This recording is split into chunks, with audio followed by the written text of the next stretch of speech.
What's up? Welcome to another episode of Some Guy Who Cooks. I'm your host, Brett, and if you remember last time, I cut open into this beautiful beef tenderloin that I had been dry aging for a whole month. You have no idea how difficult it is. I dry aged that for a whole month. That was a month that I didn't touch an entire beef tenderloin, and everybody loves filet, guys. Then I butchered it last episode for you guys to see. Cooked up a couple of the little medallions from the end piece, and they were so good. Well, I'm gonna be grilling again today, but I'm actually going out to the grill, and surprisingly, it's not gonna be that tenderloin. No, I've got something else in store for you guys today.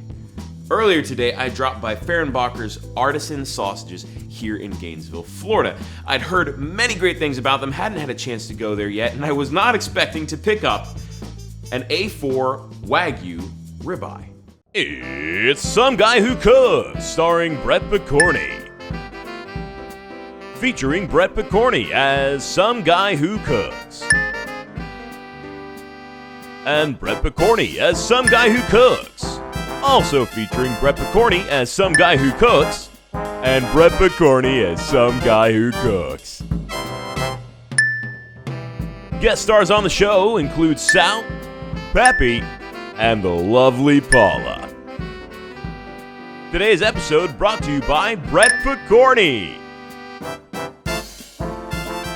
This is about the best I could get my hands on locally, and this is A4 Wagyu, okay? And it is beautiful, and that's what we have right here in this butcher's paper, and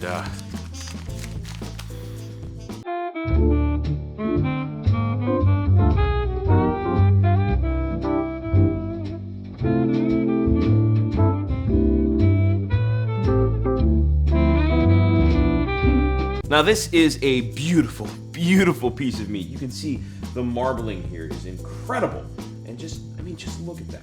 It's beautiful, and I picked it out myself and said, do you want it from the fatty side? I said, of course. Now there are 1,000 different things I would like to put on this, 1,000 different ways I would like to prepare it, but being the respectable piece of meat that it is, I'm gonna treat it with that respect and only add a few ingredients, a few seasonings when I cook it. Right here I've got kosher salt, accent, aka MSG or monosodium glutamate, black pepper, garlic powder, and onion powder.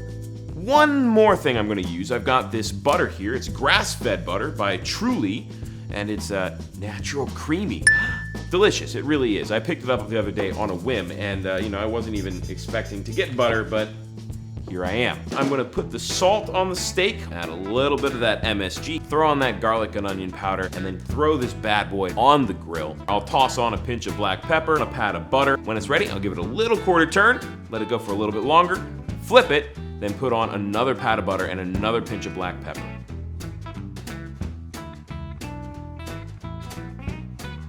Alright, so the grill did its job. It gave us a really nice sear and crust on the outside. It gave us that smoky flavor to come and penetrate the meat.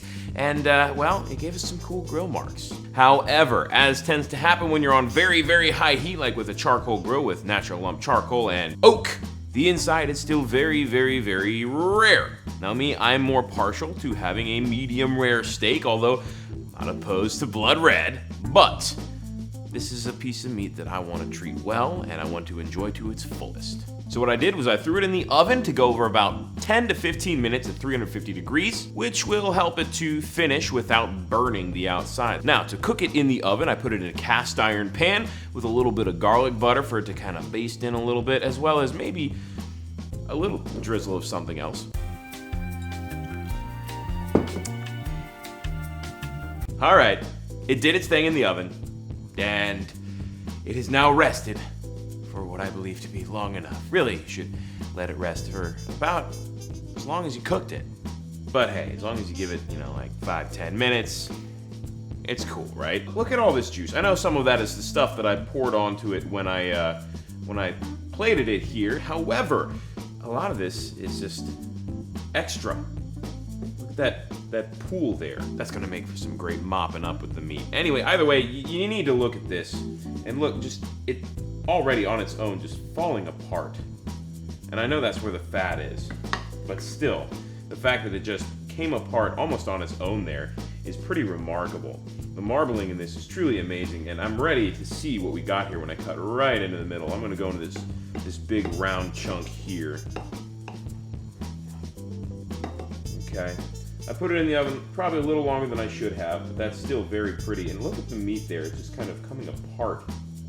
That's absolutely beautiful. And I think the moment of truth is here. I think I need to give this a taste. So let's see here. I'm gonna dip it in these meat juices, because who doesn't like meat juices, right? And here it comes. All right. Cheers.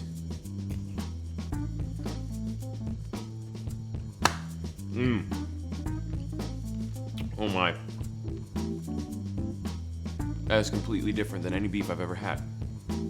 Oh my gosh, it is tender, it is juicy, it is buttery and delicious. The beef flavor is, it's remarkable. This is like no other piece of meat I've ever had. And I have to cut another piece. I have to do it. And from the same spot right here. And after that, I'm going to try this other section of the steak right here, because this had some really, really amazing looking marbling. But first, I have to get another taste of this. Oh, I'm so happy for this.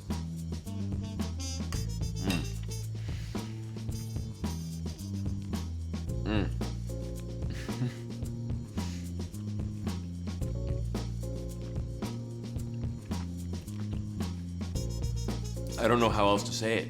Other than, goodness, this is one of the best steaks I've ever had. Here we go. I'm ready to cut into this portion here. This had some especially great marbling, and ooh, yes, that right there is cooked how I like it. That is perfect right there, and I look forward to getting a nice big slice right here. It's truly incredible. All right, from the different part of the ribeye here. Let's see it. Yeah, that just look at that. That is amazing. And well, only one thing left to do.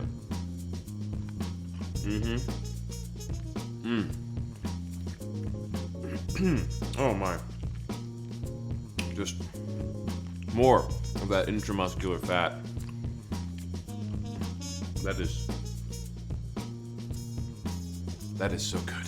Now, there's one final thing I can think of to do here to really kind of give it a little extra oomph, and that's to put just a tiny little grind of fresh cracked black pepper on top, as well as a pinch of fleur de sel, which is hand-flaked French finishing salt. Granted, this is amazing as it is, but this will really amp it up, I think, just a little bit. Now, one thing to note about this is that the fat here, in a lot of steaks, the fat is very much solid and it's on its own, but the fat in this, it's very juicy. The fat is juice. It doesn't really stand out as this gristly lump. Rather, it melts in your mouth along with the meat. And that little bit of extra pepper is really good. The extra salt, not necessary, but it's also very good. It helps emphasize the flavor of the beef there. And wow, this is really something special. I'm glad I picked this up today. It was definitely worth the price tag. And I must say, I'm gonna be going back to Fehrenbachers for more meat in the near future. Anyway, guys, like I said in the beginning, I'm just some guy who cooks, and I hope you cook too.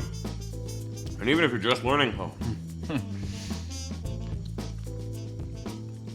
I'd be happy to help you out. And what better way than having you watch these videos? Like it, subscribe it, wherever those buttons are. Share it with your friends, and make sure you leave plenty of comments. Until next time, I'm gonna go finish this steak.